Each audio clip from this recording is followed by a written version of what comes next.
This is the Reluctant Leader podcast, the podcast designed to help you step out of the shadows and become an inspirational leader.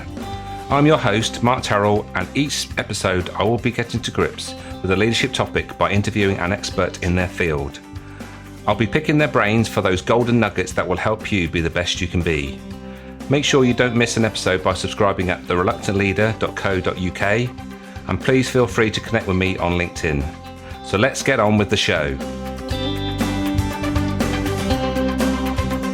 On today's podcast, I'll be talking communication with Ian Marsh, who is a renowned listener, speaker, coach, facilitator and mediator who focuses on helping people talk about the things that matter most to them, the things they generally find hardest to talk about. A former lawyer, Ian has worked with business families for more than 40 years and has seen at firsthand the damage intractable conflicts can do to people and their relationships if it is left to their own devices. Through his new book, If It's So Good to Talk, Why Is It So Hard?, Ian brings his passion for helping people to overcome the perils and discover the power of face-to-face conversation in a digital and increasingly polarised world to a far broader audience. I hope you enjoy it, and I will catch you on the other side.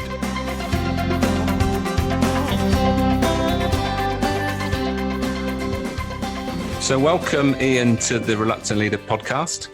Thanks, Mark. Good to be with you. I was just thinking back to when we were sort of introduced. It was when we were both involved in another podcast about family businesses. And obviously that's something that you've been doing recently. So what I'm going to start off with, actually, the first question I'm going to ask you is actually why do you do what you do? And maybe the pivotal moment that made you actually start doing it. Okay. Interesting question. I guess I spent more than 40 years practicing law, and the last big chunk of that, I found myself involved in a lot of family conflict and litigating that sometimes for years on end in multiple jurisdictions, which, you know, from the lawyer's perspective is fine. You meet interesting people, do good, challenging work, and you get well paid for it. But from the client's perspective, it's less good. So I decided to train as a mediator, and then when I did that, I left the law and initially started mediating the sorts of conflicts that I'd advised on before. And then I soon came to realise that most of those conflicts were really just down to a breakdown in communication. Mm-hmm. And that rather than trying to be a turbocharged deal broker, if I could restore communication between the parties, then either the conflict fell away completely because it was a sort of construct to beat each other up with, or they were perfectly capable of sorting it out themselves. And that's the route I started going down, and I just became more and more fascinated over time with why it is that smart, well-educated, successful people who love one another can't actually talk about the stuff that matters most. And if they can't, what hope is there for the rest of us, really? So I started studying that more and more. I discovered a subject called interpersonal neurobiology, which seemed to offer a lot of explanations that worked for me. Mm-hmm. And I've just gone on over time, focusing more and more on that piece because it's just so important. Not just in families, but in civil discourse. It's important for young people to have those skills and not get too drawn away by playing with screens and so on. And clearly, in the leadership role, if you don't have those skills, then you can't build and maintain relationships or create the safe spaces where your team might communicate effectively and work better together. Absolutely. And from my experience, I've worked with my family, and the thing that we probably didn't spend enough time on is actually learning how to communicate with one another. We didn't know enough about the right way to do it, and personalities took over. I guess that's typical of what you were seeing. Yeah, I think you bring up two very good points. The first one is that many families, be they families in business or family offices, they always think their success or lack of it is down to the economy, the tax regime, the markets, all the so-called hard areas over which they have no influence whatsoever. And by and large, they pay no attention to the biggest driver, which is their relationships, which is communication, which in some ways very ironic. And yes, the personality's taking over. I think one of the things I found working with families in particular, but all long-term teams, is that when things get tough, you tend to revert to stereotype. So in a family situation, you're probably reverting to something when the kids were adolescent. So this one's the joker, this one's the peacemaker, this one's the practical one. And it's much easier if you just drop back into stereotype than actually try and work with the person in front of you. Of course, It doesn't get you very far. Yeah, and we sort of it's almost like giving people excuses, isn't it? Oh, that's what they're like, but really, what we need to do is actually learn more about how we all communicate. And obviously, you've written a book about this. I've read it, and I've just started rereading it because it's so important to understand more about what good communication is. So your book is intriguingly titled "If It's So Good to Talk, Why Is It So Hard?" And that is it, isn't it? That's the absolutely the thing. Absolutely, yeah. So I've mentioned the book, so I think it'd be a good idea just to explain what's in it. I noticed that you've split it into 4 sections. Maybe it'd be a good idea of why you did that and what each section is about. The why is probably difficult. That's the way it came out. Right.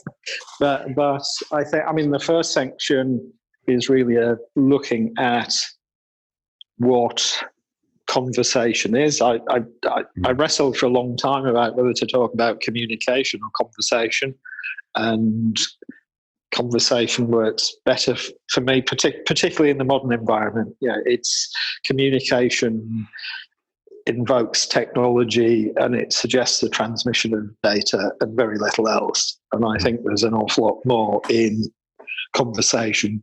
And also, as you gathered from reading it, my focus is very much on face-to-face, where it can be done, because we respond and react very differently there than we do over this very useful technology that we're using. Yeah.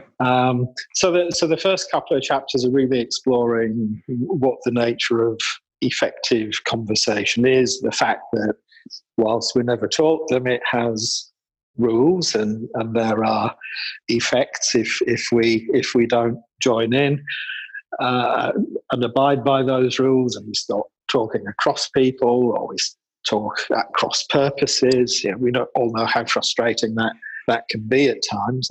It happens, and that's really just to set the scene. The 2 centre sections are the real meat of it, and the first of those looks at what I've discovered and what I believe to be the things that prevent us communicating well, the obstacles, the things that get in the way. And there's underpinning that, there's quite a lot of neuroscience research, some psychology, but I've tried to keep all the long words out of it and just summarize a few people's life work into a few pages each, but I hope it gets the flavor of it across. The third section then looks at what we can do to try and improve the situation, not in a tactical way.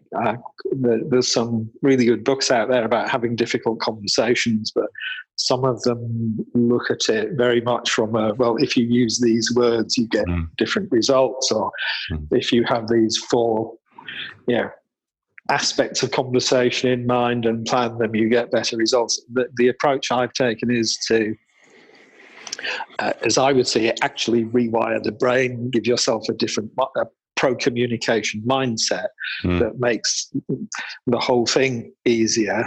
And then, because all of that is focused primarily on one-on-one conversation, the last section focuses on how we can create what I would call pro-social groups. Groups in which communication flows more easily, and some of the perils, pitfalls, and other things to explore in trying to do that, which obviously would be of interest in the leadership context, because the leader without a team is perhaps not leading. Yes. And the thing that I've found really interesting is I think when we go into a conversation, if we don't go into it with a win-win scenario, in other words, we want to get an outcome that's right for us and for the other person, then straight away that's not going to be, we're not going to get a good outcome, are we? Because if it's I want to win this argument, what I got a flavour of is that if you want a good outcome, you've got to set the right environment firstly, so that everyone feels comfortable. Because there's no point in putting on in a place where one of you doesn't feel comfortable. So finding somewhere neutral, that's quite important, isn't it? I think that's absolutely right. I mean, the centerpiece of the problems we have comes from evolution, I suppose. What a lot of people will know as fight fright, which a guy called Stephen Porges has researched for a lifetime and reframed as socialization, mobilization, and immobilization. And the key is to keep everybody in that socialization mode. And I would say, in your reluctant leader context, it's difficult for all of us, because it's hard to put the other person first when you're bursting full of ideas you want to put across. But if you don't put them first, they're never going to hear what you've got to say. So you have to do that. And I think, the mark of the leader and a characteristic I would encourage aspiring leaders to develop is taking responsibility for creating that environment. And that means everybody has to feel safe in its broader sense. That includes yourself, obviously, but also you have to be non-threatening. The space has to be non-threatening. And what you do when you're there has to be non-threatening. I would go further on the last bit, because if you want to persuade, you really do have to do an awful lot of listening first. Yes, and it's the old seek to understand before you seek to be understood thing, isn't it? And if you can show that, and show that you are willing to understand the other person's point of view first, then you're more likely to be listened to afterwards. Is that fair to say? I would say it's more fundamental even than that. I think you do need to seek to understand before the other, but before seeking to understand, you need to seek to connect. I think the primary thing you have to do is establish a connection with the other person, because if you don't have a carrier wave, there's no point trying to broadcast anything. It's not going anywhere.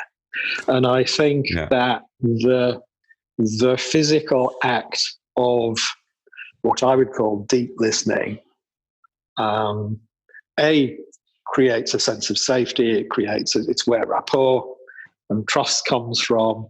And when you've been listened to in that way, you're much more open to listening to others. It's an interesting thing that emerged from my mediation practice, was that you don't necessarily have to be listened to by the person who's trying to persuade you. I found that if I give somebody a good listening to, and then put them in a room with people they were having an argument with, they were much more open to listening.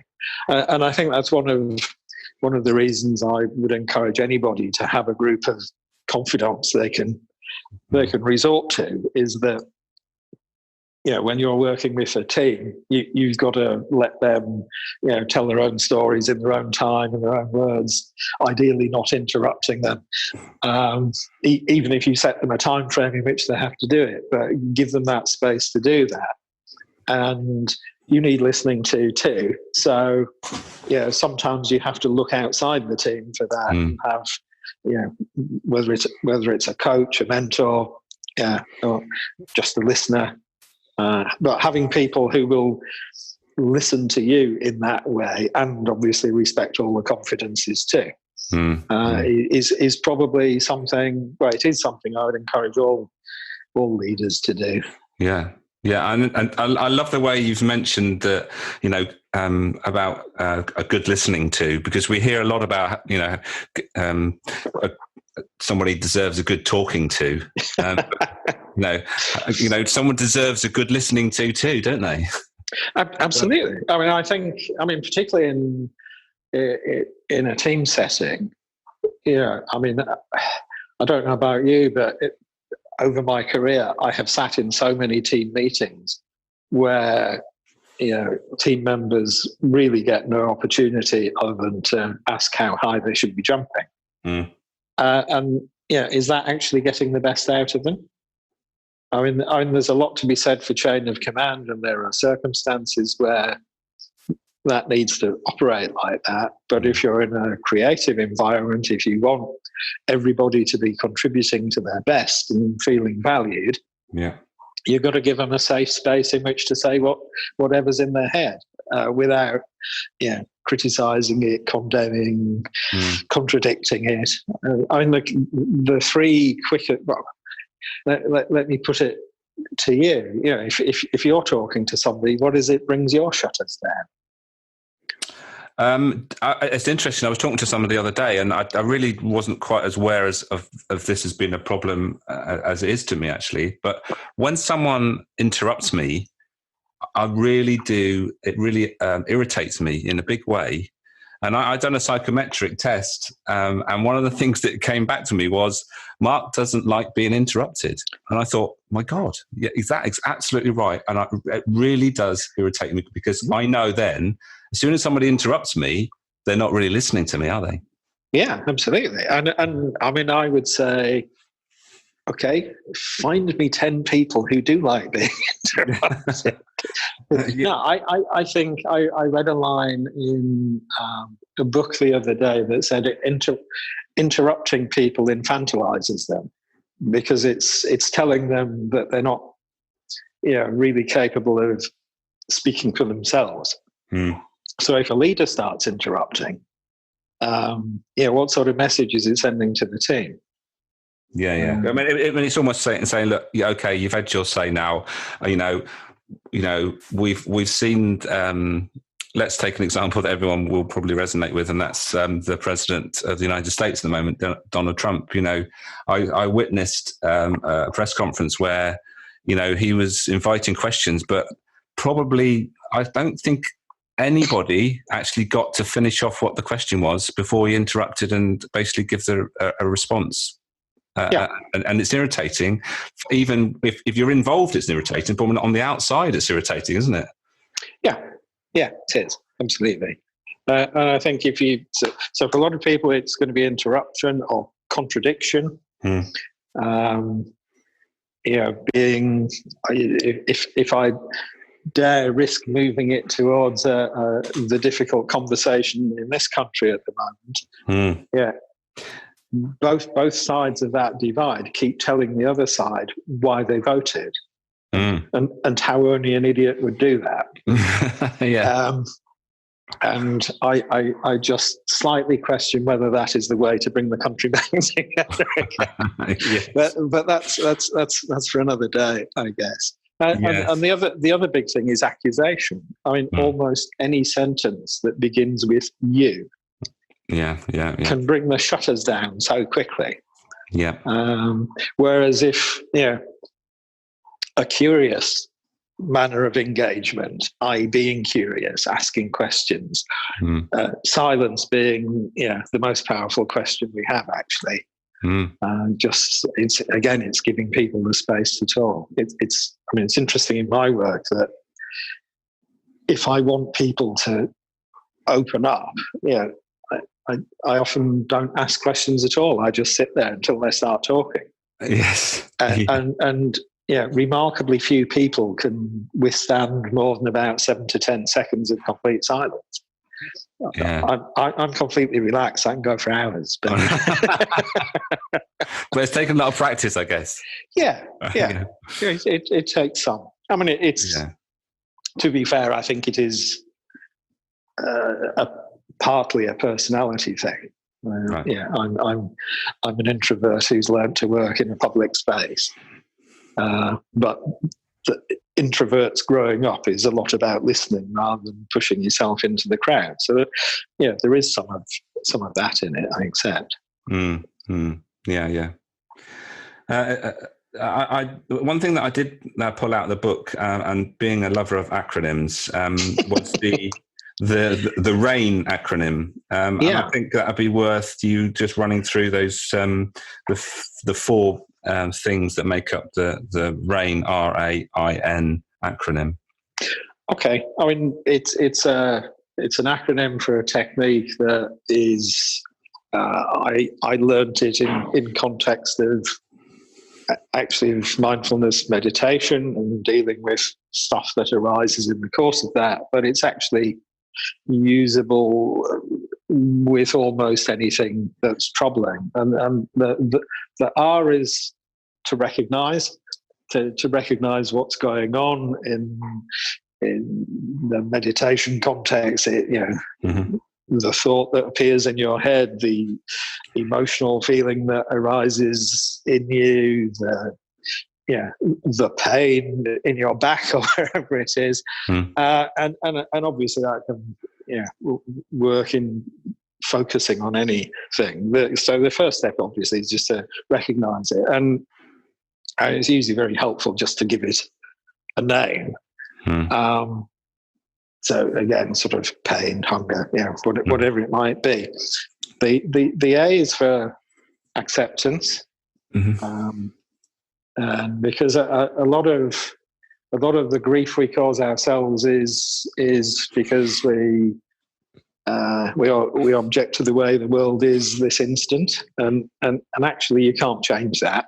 I mean, your senses and your brain are wired in a very efficient way, but it does take a certain amount of time for the signal to get from your senses to your brain. So actually, by the time you're aware of something, it's in the past.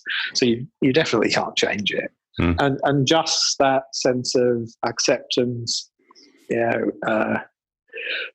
also that, most things come and go.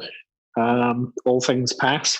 Let it be. All that good stuff, which can sound very trite, but actually doing the mindfulness type exercises, the one thing you see very quickly is that all these thoughts literally do come and go. Emotions to physical sensations. So if you are getting angry, it will pass. Your mother's old advice of counting to 10 is actually not a bad technique. It's we haven't improve that much on it. No. So yeah, recognizing what's there, letting it go. The I is the real heart of it, which is inquiry. What's you've given it a label. You've got a sense of what's going on, but what's really going on? And where does it come from? And here there's loads of ways of asking questions. I mean,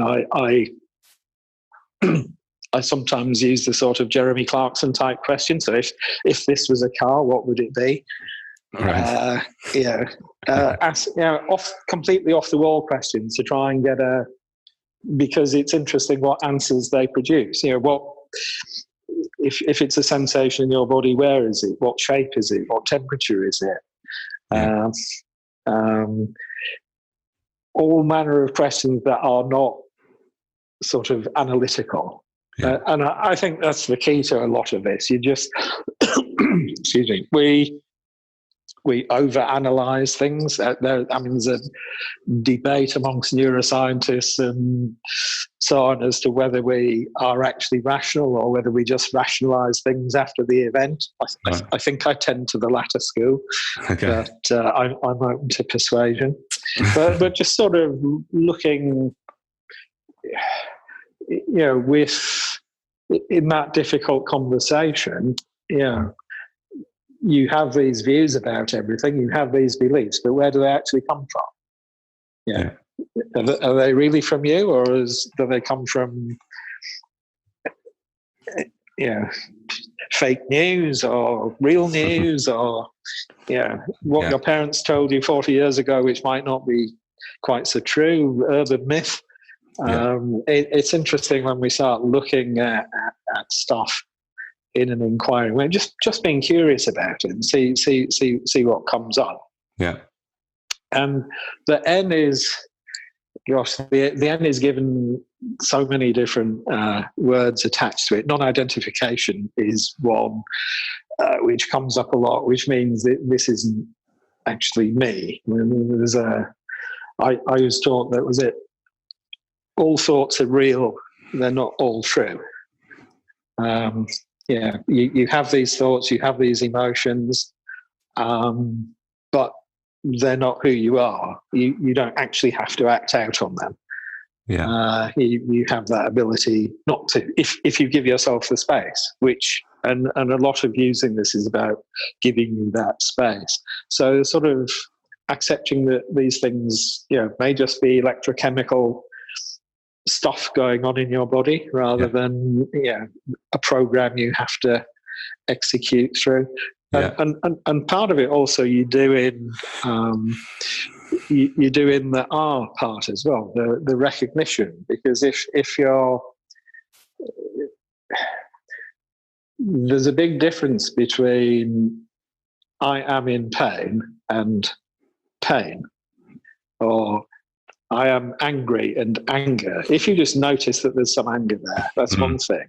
If you say, I am angry, and this keeps on going, very soon your self-talk is that I am an angry person. And you sort of wish yourself into these things. Whereas if you okay, that's anger. What am I angry about? Why am I angry? And sometimes there's just no answer. It's just a flash of chemicals in your body, and your acculturated brain tells you that the label for that is anger. And then those little critters I name in the book as mind monkeys get to work with it and start spinning a story around it. Yes. And off you go. And all this is really designed to sort of stop that before it gets out of control. And if you're doing that in a social context, then you will send out far fewer threatening signals, and the people around you are going to relax too. And you'll be able to listen, and they'll follow suit. Yes, I mean that's such an important thing, isn't it? To just recognise that you're not an angry person; you're just feeling anger for some reason, and then put it into context as to what's going on and what can I do about it and what's caused it, and try to be a bit more, not try to get sucked up into it, or try not to be sucked into the actual emotion of it, and say, well, it's just something I'm feeling right now. Yeah, I mean, we have an incredible urge to see patterns, and that comes out. Somebody says something, and you feel some hurt. The tendency is to assume not only that what they said caused it, but they did that intentionally, because we think of ourselves as intentional beings. Yes. And instead of checking, we just let that program the next step, and then it ramps up and up and up. It's all interesting stuff, but I don't think we can, as time's running out, I don't think we can leave this conversation about communication and not talk about the role that or the impact that technology has on all this. What do you think of that? I mean, it's difficult, isn't it? Genies don't go back in bottles, so there's no point. I think the things that are clear from the science are that all these gadgets we have are addictive. So if you have a vaguely addictive personality, you're going to be stuck. You get that little hit of dopamine every time somebody likes something you do, or every time somebody posts something in your direction, and so on and so forth. So that's an issue to be aware of. They're also rightly called weapons of mass distraction. Just as there's some wonderful research out there showing that just having a mobile phone face down on the desk when you're meeting somebody reduces both people's feeling of connection and effective communication. I mean, basically, if you've got 500 friends in that little box and just one guy sitting across the desk, where are you going to be paying attention to? So that's an issue.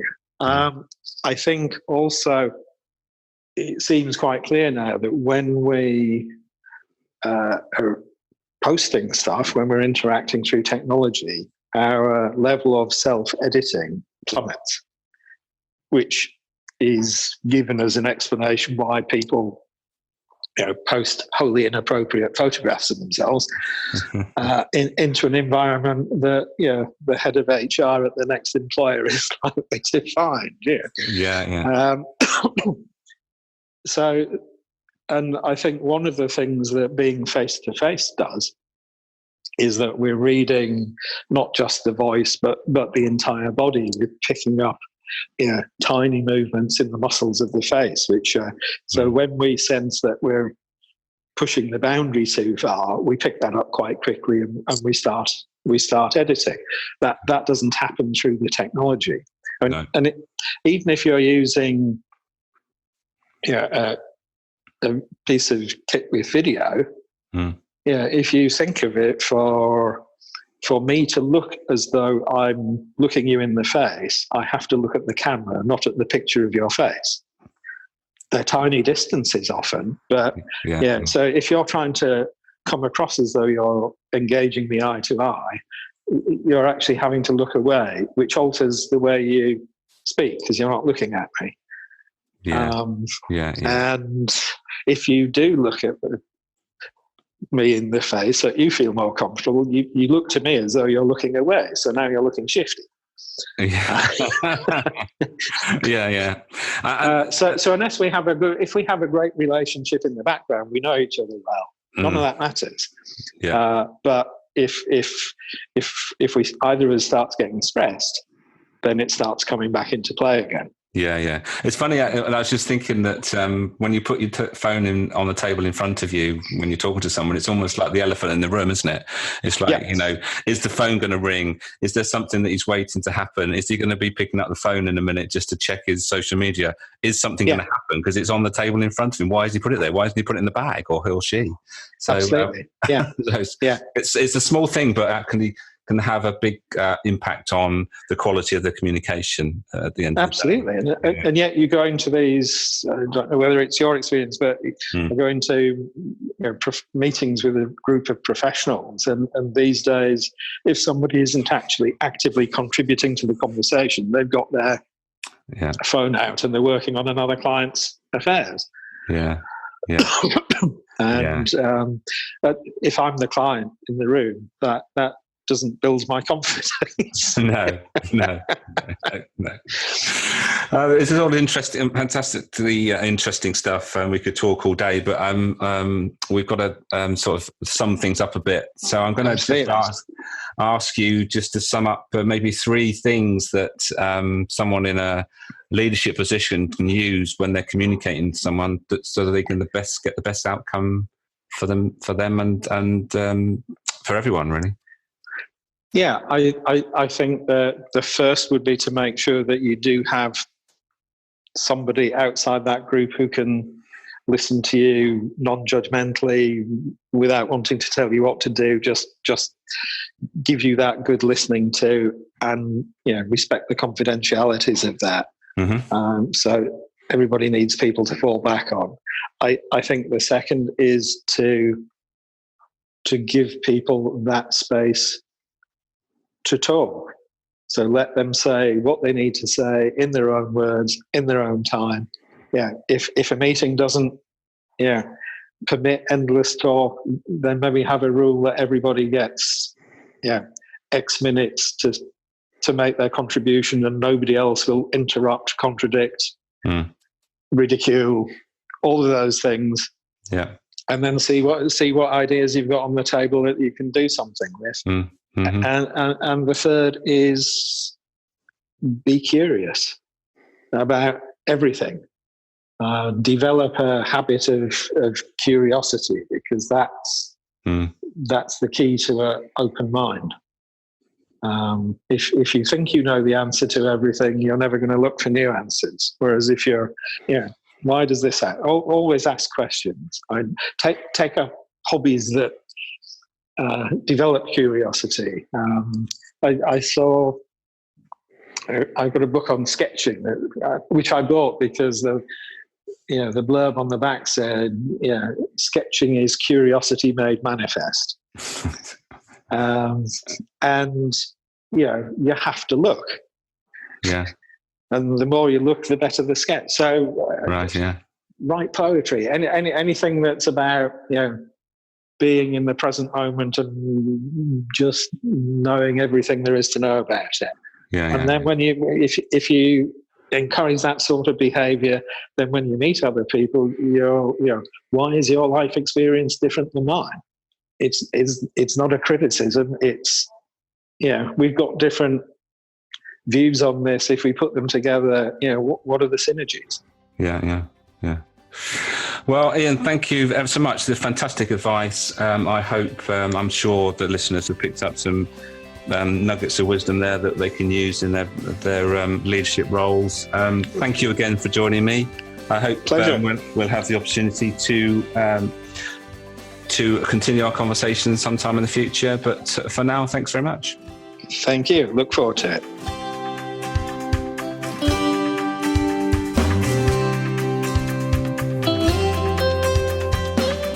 Thank you for listening today. As action leads to outcomes, make sure you make a note to start, stop, or continue doing whatever struck a chord in this episode. Don't forget to subscribe at thereluctantleader.co.uk, where you'll find links to all the past episodes, blogs, and how you can get in touch with me. Until next time, bye for now.